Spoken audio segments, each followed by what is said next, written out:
It's Andreas here, welcome back to my poker channel. In today's video, we're going to talk about poker coaches. And a little disclaimer, I have coached in the past and I'm still coaching sometimes, but all things considered, it has been very little coaching compared to how much I've been playing over the last 7 years or so. If you want to compare how much I've won from playing poker and how much I've made from coaching, then the factor is probably going to be like 50-1 in favor of coaching. I'm just kidding, in favor of playing.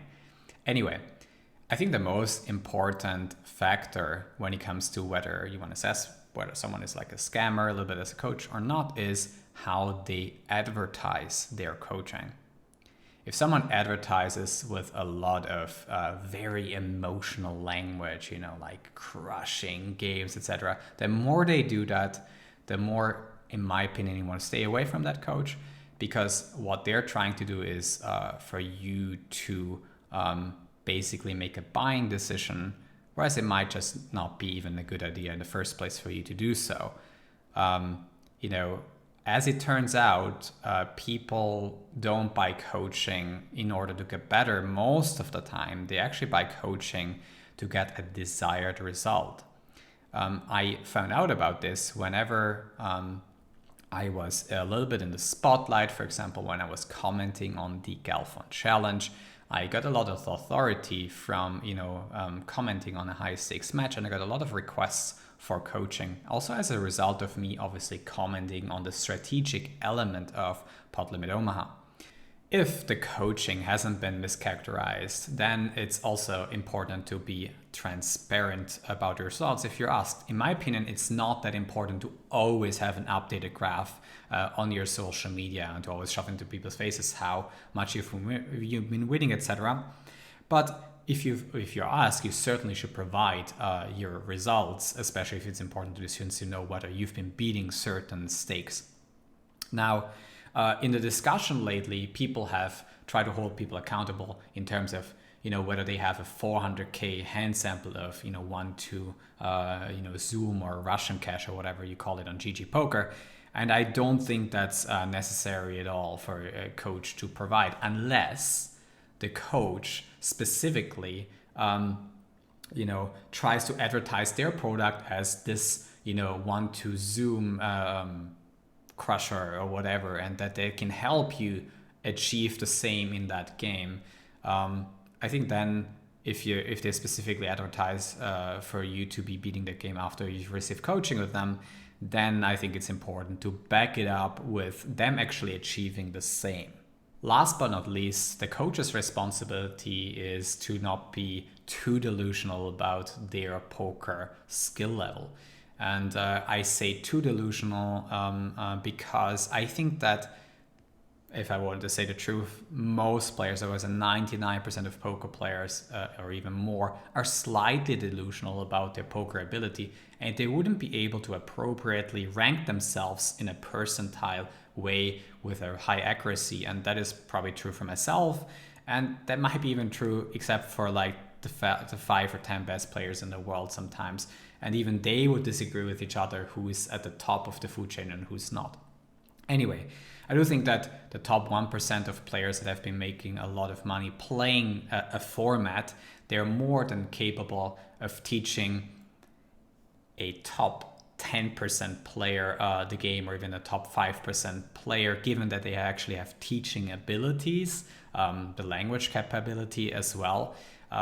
They are more than ready to do so. But of course, if you're entirely delusional about your skill and you're not even top 10% and you think you're top 1%, that's obviously a problem. It doesn't make your coaching a scam because your intent isn't that, but it's obviously still bad coaching. Now we have to go over to the student's side and responsibilities. And something that I think in the debate often gets forgotten about is the student's agency of their own.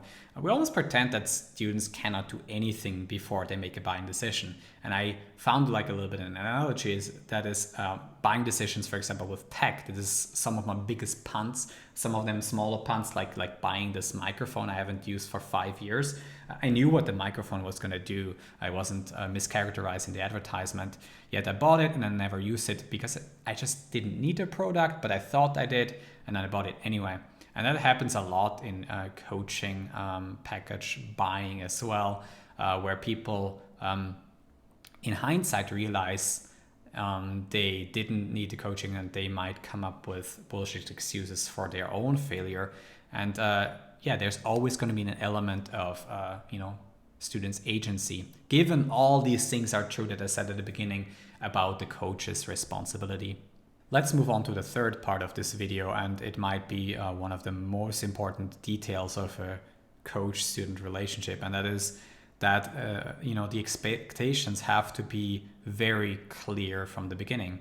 This is something that the coach definitely has to initiate, to ask for expectations from the coaching. This is something I learned, in my teacher's degree for languages as a high school teacher before I went into poker full time.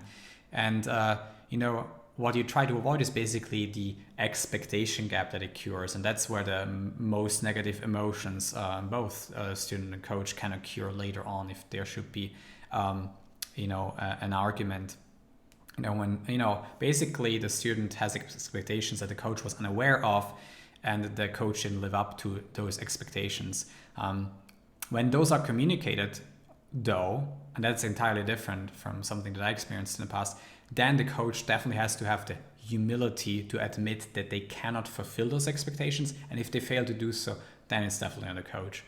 But this is something that gets often forgot about. And this is something that also the students, again, in their agency have to learn, that when they are asked about their expectations, to basically reflect a little bit and declare honestly what their expectations are. And this is not something people are generally good at, but this is something that has to be done in order to avoid, bad feelings later on. Fairness is something that is really important to me as a value, and it's the reason why I'm making this video. And one of the things that I found very unfair is the disproportionate criticism that content creators received for also offering coaching. Yes, like I said earlier in the video, some content creators, they are too delusional about their poker skill, and therefore they're not mischaracterizing their coaching, but maybe convincing people to buy their coaching. However, on the other hand, let's not neglect students' agency in this. They can see an avalanche of content being produced, not only streams, but also sometimes strategy videos on platforms.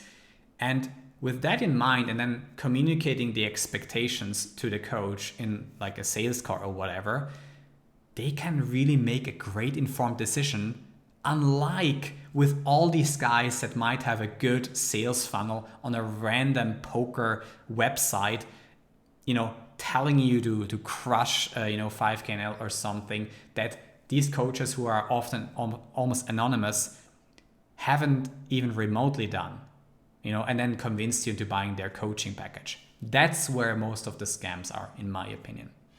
I hope you then enjoyed this video. Let me know in the comments, and see you guys next time.